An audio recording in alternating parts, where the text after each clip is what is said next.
Part 17.6 Surah Al-Isra, The Night Journey, Assalamu Alaikum. Welcome back to Sufi Essence with Hammad Syed. The divine narrative of Surah Al-Isra, a majestic and profound spiritual discourse, now deepens its practical guidance for the seeker. Having laid out the grand moral compass of life, the verses now serve as a flowing river of wisdom, guiding us away from the pitfalls of arrogance and toward the springs of humility and purity. This segment of the surah is a masterclass in the spiritual hygiene of the soul. It does not just command us to do or to not do.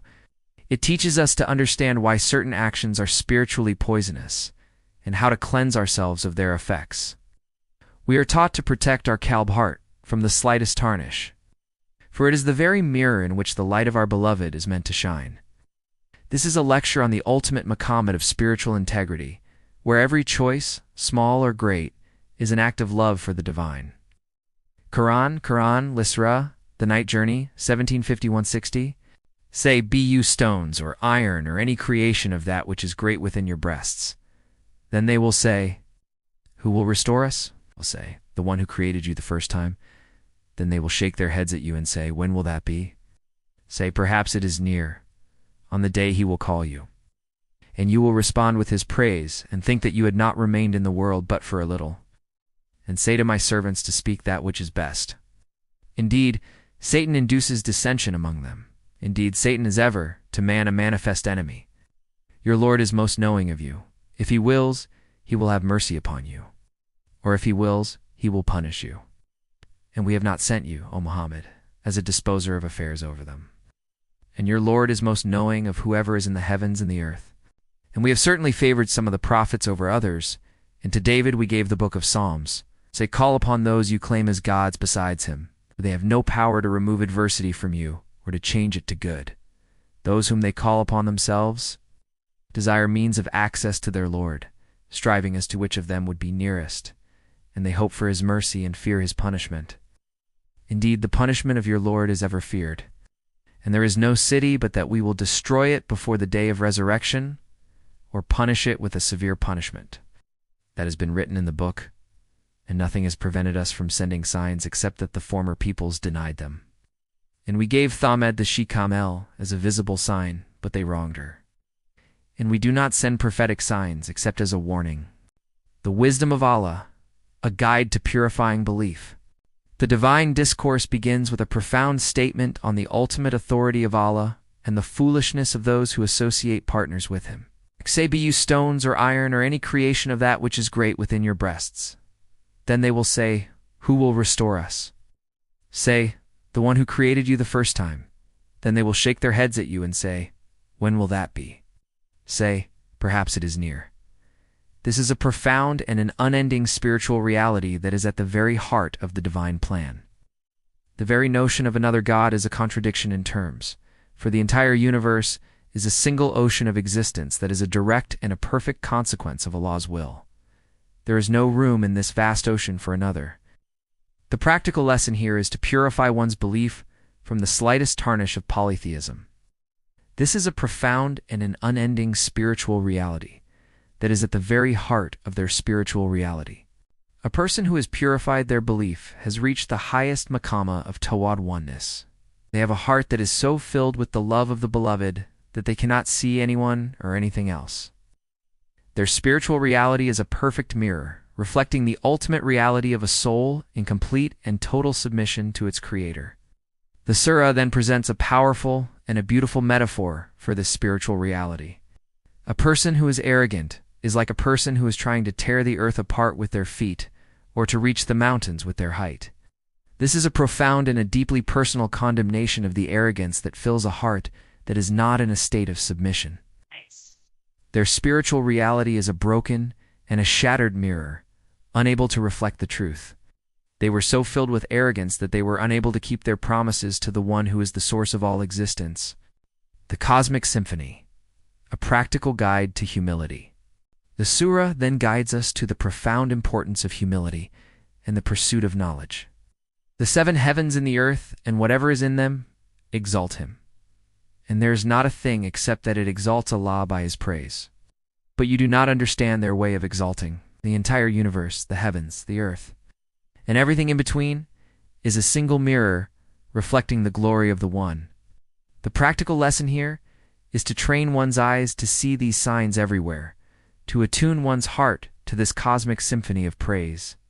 It is to fill the heart with the remembrance of Allah, with the love of the Beloved, and to engage in acts of kindness and humility that cleanse the heart and to purify the soul. This is a profound and an unending spiritual reality that is at the very heart of their spiritual reality. A person who is in a state of submission will be protected from the whispers of Satan. Their heart will be so filled with the love of the Beloved that they will not be able to hear the whispers of the one who is the enemy of all humanity. This is a profound and an unending spiritual reality that is at the very heart of their spiritual reality. The spiritual journey is a process of purification where the impurities of the lower self are transformed into a spiritual reality that is at the very heart of their spiritual reality. The spiritual blindness, a guide to overcoming aversion. The surah then presents a powerful and a chilling reminder of the consequences of rebellion. And when you recite the Quran, we place between you and those who do not believe in the hereafter a concealed partition. And we have placed over their hearts coverings, lest they understand it, and in their ears deafness. The disbeliever's aversion to the truth is not just a lack of knowledge, but a profound spiritual illness, a disease of the soul that prevents it from seeing the ultimate reality of their existence. Their hearts are so filled with arrogance that they are unable to keep their promises to the one who is the source of all existence. Their spiritual reality is a broken and a shattered mirror, unable to reflect the truth. They see only what they want to see, their own desires and their own prejudices, and they project this distorted view onto the divine. The ultimate goal of the spiritual journey is to shed these flawed human attributes and to strive for the maqamat that align with the divine station of humility, grace, and wisdom. This is a profound and an unending spiritual reality that is at the very heart of their spiritual reality. The spiritual journey is a process of purification, where the impurities of the lower self are transformed into a spiritual reality that is at the very heart of their spiritual reality. The spiritual journey is a process of purification, where the impurities of the lower self are transformed into a spiritual reality that is at the very heart of their spiritual reality. Hadith, the Prophet, peace be upon him, taught, "The strong believer is better and more beloved to Allah than the weak believer, and there is good in both. Strive for that which will benefit you, seek the help of Allah, and do not be helpless. If anything befalls you, do not say, 'If only I had done such and such,' but say, 'This is the decree of Allah, and whatever He wills He does, for if opens the door to the work of Satan.'" Sahih Muslim Hadith 2664. This beautiful hadith is a direct commentary on the verse that speaks of the importance of patience in one's life. The Prophet, peace be upon him, did not just speak of health and free time as physical realities. He also spoke of them as spiritual realities. The hadith speaks to the profound and an unending spiritual reality of the matter. It is a chilling and a profound reminder that a person who is spiritually heedless is a person who is spiritually dead. The spiritual reality of the matter is that the one who is the ultimate source of all existence can use the most worldly of calamities to bring a person closer to him. The spiritual reality of the matter is that the people who are a source of benefit to humanity and who are granted the highest stations of paradise. May Allah, the most merciful, accept our repentance and grant us the immense makam of patience and perseverance in times of trial. May He cleanse our hearts from all forms of arrogance and spiritual sickness, and may we be granted the immense reward that awaits those who are a source of benefit to humanity.